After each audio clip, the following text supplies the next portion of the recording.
to retire, they say, I think it's a good idea to have term limits. It wasn't when I was running, but it's a good idea to have it now. As I said. And now I'm going to go to the private sector to work in the area I used to regulate and make sure that those people do well. I'm going to be a lobbyist. Doing right now. Oh, by the way, two things I will say. Carrier, the company was going to the air condition people in Indiana. They were going to move out of Indiana. They're staying. Apple is looking to put more people working in the States now. Have some factories here. More factories here. Yeah, this is called propaganda. There's no huge business change because this guy got elected, unless you're talking about a guarantee of certain tax reductions or certain giveaways from the state. And since Indiana and some of these places are right-to-work states, I would assume we'll be talking about government building facilities for these companies, government giving tax breaks for these companies. And, once again, as I told y'all earlier, you end up paying for it later. Naj. Really, really bad. You remember back in 1980 when Carter was running against Reagan, and there was the whole thing about the Iranian hostages? Okay. Mm-hmm. Well, along the lines of Carrier staying here or Apple expanding their corporate offices and hiring more, and supposedly, even though he lied about this, Ford not closing its plant, and staying in Kentucky, which the Ford company said they never had any intention of doing. They were going to manufacture this new car in Mexico, but the rest of their corporate offices were going to remain open in Kentucky. As soon as Reagan was sworn in, they made an announcement along with Iran saying that they were releasing the hostages. Okay? You mean that wasn't a deal that was just waiting for Reagan to be, sworn in? Hey, look, that guy I told you about earlier, John Paulson, he's the guy that bought the parts manufacturer part of GM. He essentially laid off all the workers, 35,000 workers, shipped the jobs to China, and made a mint off it based on government bailout money. So John Paulson, the guy who's going to be on the economic team of Donald Trump, still hanging around. Like I said, watch The Big Short. You get an idea who that guy is, and you get an idea on how Trump is going to govern. So, hey, he could wind up being Treasury Secretary. He could wind up being Treasury Secretary. He could. We don't know. He could, man. No question. And look, the Democrats are no better. What's her name? Penny Priesik, I want to say her name is. But if you Google it, you'll find her name. She's a billionaire donor to the Democratic Party. Obama put her in the economic team of his for the huge donations she made to the Democratic Party. And, you could probably get an idea about what economic policy is as a billionaire, protecting her assets, making sure she has certain loopholes and things that benefit her. So this is not it's not just a Republican thing, yeah. They're all doing it. Yeah, of course. But I like hopefully he can get something like just keeping the lobbyists away for a while, which is one of his things he's trying to do. That I'd like to see no matter what. Yeah, but I vaguely remember Obama. Obama said something. Drain the swamp. He's filling the swamp. There's no drain in the swamp. I will say this much. Obama, when he was running in 2008, said almost the same thing about lobbyists. He said that, when people are defeated, and one of his favorite Congress people from Michigan, I think. I wish I could remember his name. But you don't even have to do that. Just think of, what's his face? The former Republican whip from Virginia. Tom Daschle? No, Tom Daschle was from Michigan, right. Tom Daschle became a lobbyist. And what's his face? The guy from Virginia who was defeated, surprisingly enough, in 2010 by a Tea Party person? The guy with the glasses. I can't. Yeah, Cantor, Eric Cantor. Cantor. You know, I mean, and what did he do? He wound up working as a lobbyist, and they're making like 3 times the money they did when they were in the Congress. You know, the only thing they lost out on was the power to be a congressman. Okay, but they were making 2 and 3 times the money by being a lobbyist. And they're lobbyists because they have the ability and access to get to power and influence things by the relationships based on their political position they previously had. And that's why the private industry hires them and gives them the money. They're not giving them money because they're stupid.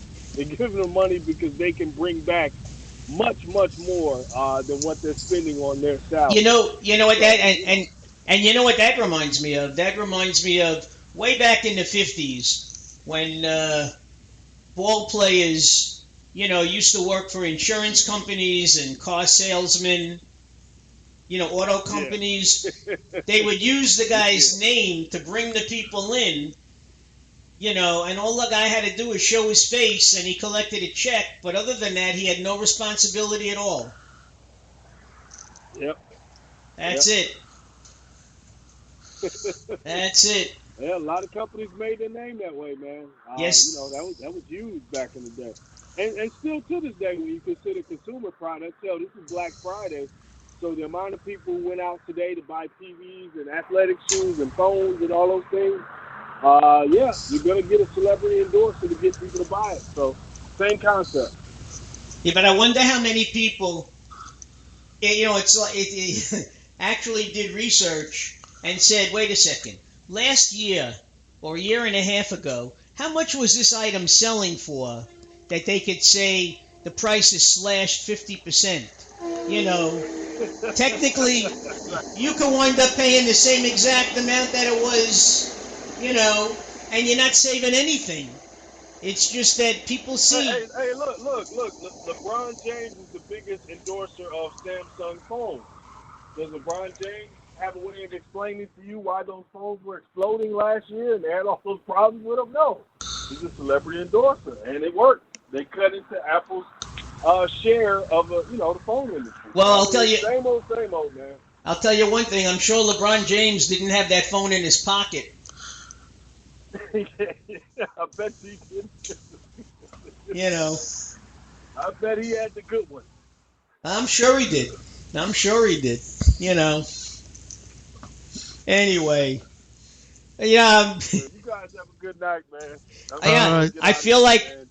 I feel like Carol Burnett, I'm going to sing I'm So Glad We Had This Time Together and pull my ear, It's always a pleasure when you're on, Naj. Hey, we forgot to give the audience a phone number. All right. Thank you very much. You have a good one. Speak to you soon. Good, man. All right, you too. All right. Bye-bye. Bye-bye. Ladies and gentlemen. This is it's Rebellious Reverend Doc. And if you want to give us a call number, our number is 646-595-3275. What a joke. I mean, he called right away. And now it's time for a little bit of music from iPluggers. First song we're gonna play today is I Wish Every Day Was Christmas. The artist's name is Melissa, and she's from Belgium. All right, so let's hear it for Melissa from Belgium. I Wish Every Day Was Christmas. Our first Christmas song, officially, of the year. Let's hear Melissa go at it.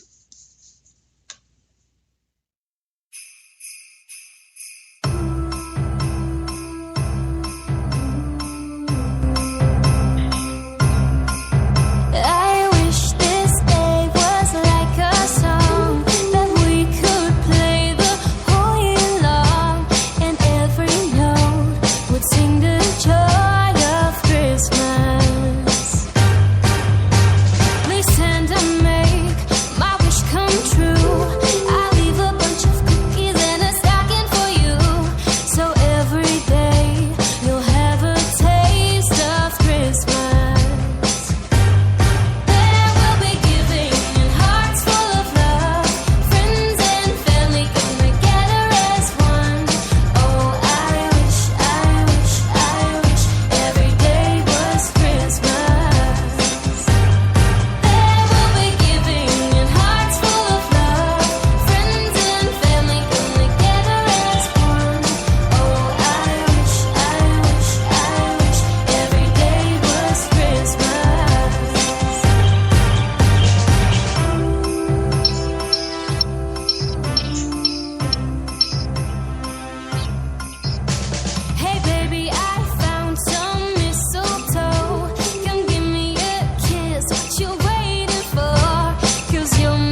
right, ladies and gentlemen, I Wish Every Day Was Christmas by Melissa from Belgium.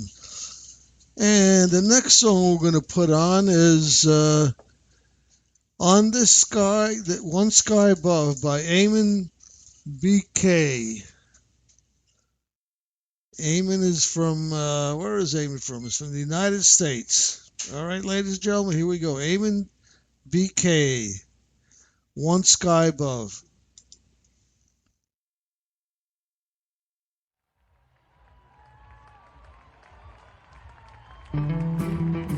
Today, we need to celebrate life. We need to celebrate cultures and colors. You see, we are distinct, but never distinct. We are different, and that's magnificent. Let's open the gate that empowers us all. The world is small after all, right? Take me to the highest human realms.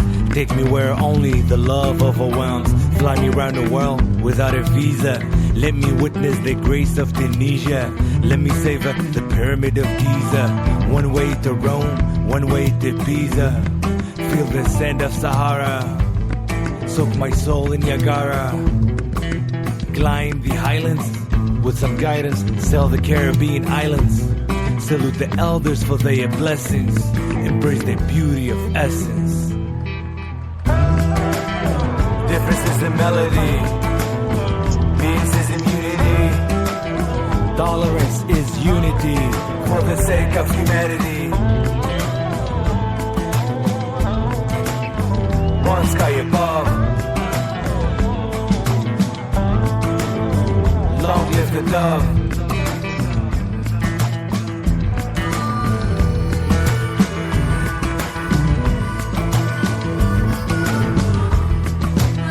Infinite languages, we need only one.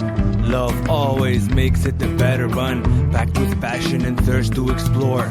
We'll knock on Portugal, the kindest people's door. We'll dance the samba, sweat on the rumba, cheer on the cumbia in the streets of Colombia. Fly